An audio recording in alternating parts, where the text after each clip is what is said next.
Let's finish off the year with the top 10 WesWatches favorite diver watches under 80 bucks. First up is a PaganiDesign PD1726, and this is a new design for 2024. The watch is different. It's a diver watch with tons of character and almost a season special because it is white. On the dial and the 2/3 of the ceramic bezel insert, it's all white. For 75 bucks, we get plenty of good stuff, such as 100 meters of water resistance, a fully stainless steel construction, powered by a Japanese self-winding automatic movement, the NH36. As well as that, it features a sapphire crystal. It gets an exhibition case back and a screw-in crown. The lume here is applied to the dial as well as the indices, so very cool stuff. With regards to the dimensions, we get a diameter of 41 millimeters, a lug-to-lug length of 53.5, a height of 13.5, a lug width of 20 millimeters, and a weight of 150 grams before removing any links to fit my 6.5-inch wrist. And it's actually the first Pagani design I see with an inscripted Riho. So we know that Cadisen does this, but now PaganiDesign has taken it on as well, and it looks really good. Also note the minute chapter ring, blue for the 12 to 4 o'clock and red for the rest of the hours. We also have a date complication here. The sapphire crystal is slightly boxy, just curving up just above the 120 click unidirectional bezel. So for 75 bucks, this is a gem that is very budgetly priced. We've got another Pagani design, the PD1671, and this is a homage of an iconic watch. It's the sort of watch that looks significant and expensive in any setting. The fully stainless steel construction, a screw-in crown with that sexy royal red sleeve are just so darn luxurious. Mind you, this watch costs just 60 bucks. The watch also features synthetic sapphire crystal, a polished black ceramic bezel insert in a 120 click bezel. It gets 100 meters of water resistance, and it's powered by Seiko NH35, a self-winding automatic movement with 42 hours of power reserve. In regards to the dimensions, we get a diameter of 42 millimeters, a lug-to-lug length of just 47.5 millimeters due to inverted end links, a height of 15 due to the box sapphire crystal, and a lug width of 21 millimeters. The watch does get a rather large diameter, 42 millimeters, yet the lug-to-lug length is very modest due to those inverted end links, and I know I'm mentioning it again, but it's just wow. Such a significant piece, and yet it looks perfectly fine on my 6.5-inch wrist due to those inverted end links.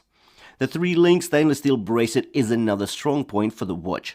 Held together by screw pins, it has decent tolerances and a formidable sign double pusher clasp with 3 micro adjustments, and of course the wing is milled. So for 60 bucks, that is quite a bit of features. And mind you, the luminosity is very much decent here as well, surprising for a budgetly priced Pagani. This is a big boy, the significant and imposing Steeldive Tuna watch, the SD1975, a beast of a watch with looks and components equally premium. For some 70 bucks, we get 300 meters of water resistance on this diver watch. We get an automatic movement, specifically the Seiko NH35 with 24 joules and 42 hours of power reserve. The watch case and bracelet are all stainless steel. Just the head of the watch is 98 grams. With the 5-link bracelet, the weight is a whopping 240 grams. The sapphire crystal is 3.9 millimeters thick on this piece. The 30 ATM water resistance is warranted by a screw-in crown and a screw-down case back. Luminosity is a characteristic that Steeldive watches proudly show off, and there is nothing different with this piece. So we get luminosity on both the bezel and the dial indices. There's a date window at 3 o'clock and of course a 120 click unidirectional ceramic bezel insert. The only polished elements on the rugged beast are the screw-in crown thread and the short lugs protruding from just under the watch case.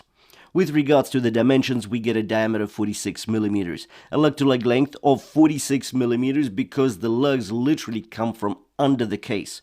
We get a height of 14.7 and a lug width of 22 millimeters. The bracelet here does not taper when it reaches the clasp. The double pusher clasp is signed though. There are 6 micro adjustments and we get a milled wing.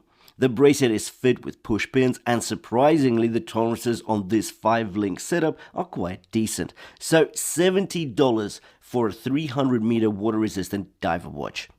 We've got a Leftie self-winding automatic GMT watch. And once again, at $50, this is a bargain price. The rotating unidirectional ceramic bezel is bicolored. The look gives away the inspiration with ease, I presume, I hope. I actually wanted a Leftie watch for quite some time, but I couldn't quite find what I was looking for in the right budget. Usually they're way over $100 on AliExpress. But $50, we're getting on an automatic. Fine, it's not the NH34, this is the Chinese Pearl movement. We are getting sapphire crystal, 120 click unidirectional bezel, stainless steel construction. Well, I'll tell you all about it. But $50, and most importantly a GMT watch, this is very impressive. We get a signed screw and crown and an exhibition case back. The signed and decorated rotor allows for a glimpse to the cogs, gears and the balance wheel of the Pearl automatic movement. The piano black dial is protected via sapphire crystal and a sapphire cyclops above the date window at 3 o'clock. With regards to the dimensions, we get a diameter of 40.5 mm, a lug-to-lug length of 49.8 mm, a height of 12.3 or 13.6 mm with the cyclops. The lug width here is 20 mm and a weight of 150 grams. The brushed and polished surfaces provide for enticing light play across the case.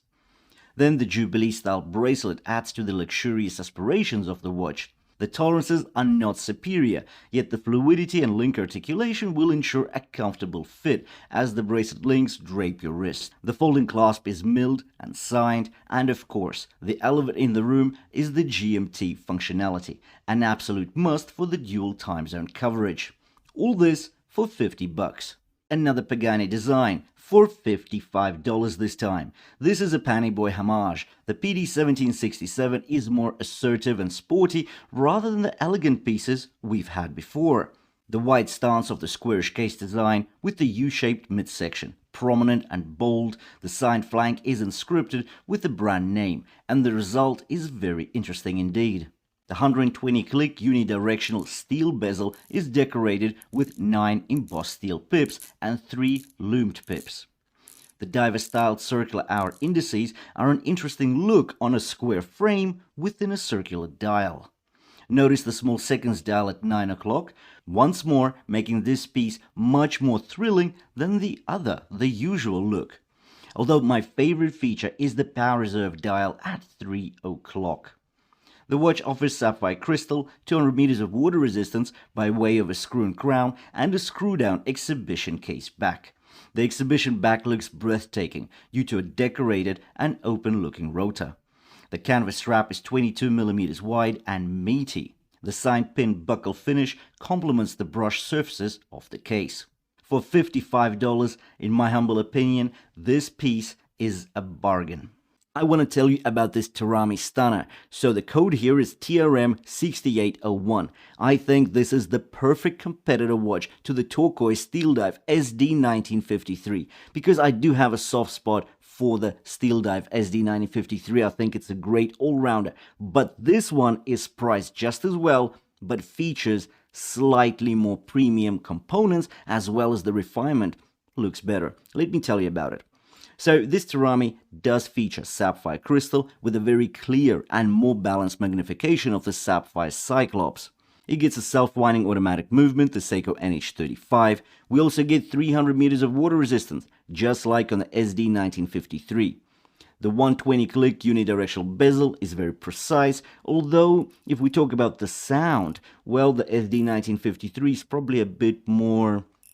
well, it's just a little bit better, I would say. Although if we talk about the actual experience and the rotation cycle, they're about the same.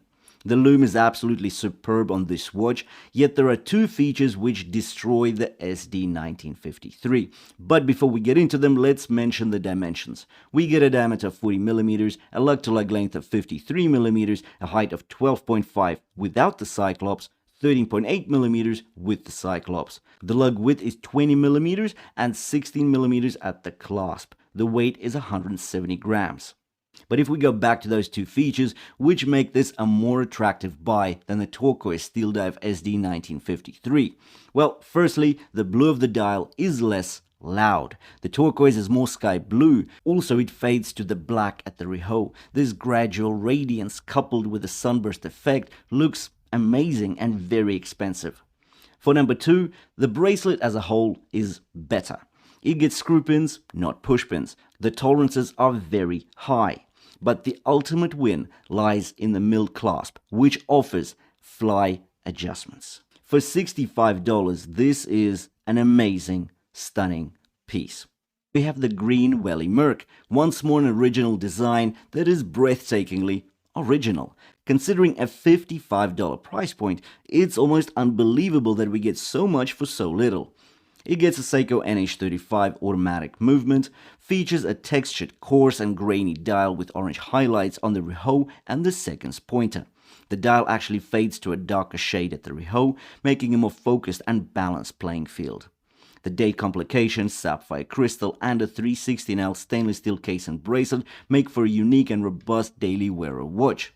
The chili blue luminosity is strong and long-lasting and actually looks great against the green backdrop of the watch. With regards to the dimensions, we get a diameter of 42mm, a lug-to-lug length of 51mm, a height of 12.5, a lug width of 20mm at the lugs and tapering down to 18 at the clasp. The weight here is 165 grams. This Merck gets an exhibition case back, 200 meters of water resistance, warranted by a screw and crown, and a helium escape valve. So for $55, this is definitely a lot of value. Brand new model for Cadisen, the C8232, priced at $68. This is a stunner. In fact, one of the best looking Cadisen divers I've seen in 2024. But if looks are a subjective area, the components, the refinement, the bezel action and the automatic movement are quite objective. Let's start with the dimensions. We get a diameter of 40mm, a lug-to-lug length of 47mm, a height of 12.1, a lug width of 20mm tapering down 18 at the clasp and a weight of 170 grams. You'll agree the dimensions are impressive. For a mid-sized diameter of 40mm, the lug-to-lug length of 47mm is as nimble as you'd expect on a 38 or 39mm case. So anyone with a wrist circumference of 6 inches and over should be experiencing no overhangs with this piece. There are several dial variations, the black with a ruby red seconds pointer, a navy blue with a bright orange pointer, or the ivory white with the turquoise pointer we have in front of us. The dial is perfectly symmetrical and balanced. The frame date window at 6 o'clock keeps distractions to a minimum. We get 100 meters water resistance with this watch and it's warranted by a signed screw and crown as well as a screw down case back. The dial is topped with sapphire crystal and of course the 120 click black ceramic bezel is polished to a stark glossy black. Unlike many older Cadisen bezels, we get a pleasant amount of resistance pull.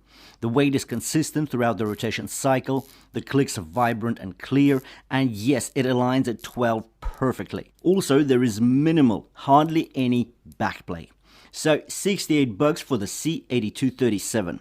And this is another Cadisen, the AQUADIVER C8232. It was actually released a couple of months earlier in 2024, but it's also relatively new. Priced at $60, it's like the evil twin of the prior mentioned C8237. While that one is a sophisticated and quite reserved diver watch with a cleaner and strict demeanor, this AQUADIVER associates with a bad boy image, well, in my eyes. The dimensions are a diameter of 40mm, a lug-to-lug length of 46.5, a height of 12.3, and a lug width of 20mm. It does not taper. The matte black ceramic bezel insert is wide, set into a tall and mean-looking steel unidirectional bezel. Check out those wide rectangular threadings. The grooves are deep and notchy, almost brutal by appearance, yet so convenient for controlled rotation. The rotation is more heavy than light, with consistent resistance throughout the rotation cycle. Minimal backplay and on-the-dot alignment at 12 o'clock put a smile on my dial. The steel case and bracelet are brushed throughout. The bracelet features a one-link design. As a result, the tolerances are high, yet fluidity is slightly hampered. But it should still drape your wrist quite comfortably. Also note the bracelet does not taper at the clasp. The dial is another exciting place to be. All indices bar 12 o'clock are circles with a larger diameter at 3, 6 and 9 o'clock. But at 6, the circle is actually the date window. The orange highlights add flavor and sportiness. If we take a quick look at the lume here, amazing bright blue, and it's just so rich. Longevity is great, brightness is great. I absolutely love it. So just $60 for this bad boy. Up is the Addiesdive AD2054, and it is a thought follower from the MYH3, a $35 bombshell following a subby inspired look with a typical wide stance, brushed surfaces mixed in with the polished tall flanks. For $35 we get a 3-link brushed 316L stainless steel bracelet. The case is also solid stainless steel. Considering a screw-in crown and the screw-down case back, the timepiece features 200 meters of water resistance. The crystal is mineral glass with a mineral glass cyclops over the date window at 3 o'clock. The magnification is about ×2, not the standard setting 2.5 times. But the mineral crystal is actually coated with blue anti-reflective film. With regards to the dimensions, we get a diameter of 40.8 millimeters, a lug-to-lug length of 53.1 millimeters due to the protruding male end links. We get a height of 13 millimeters without the cyclops, 14.5 with it. We get a lug width of 20 millimeters, tapering down to 18 millimeters at the clasp, and a weight of 165 grams. Once again, $35 for this piece is unbelievable value. This is an Addiesdive, hence luminosity is usually better than on the renders, and powered by a Quartz, specifically the Miyota 2115. The bracelet is held by push pins, tolerances are decent, not San Martin quality, but then it does cost at least 5 times cheaper than any San Martin. Link articulation and fluidity aren't compromised, so really good here. The double pusher clasp gets 3 micro adjustments and a pressed wing.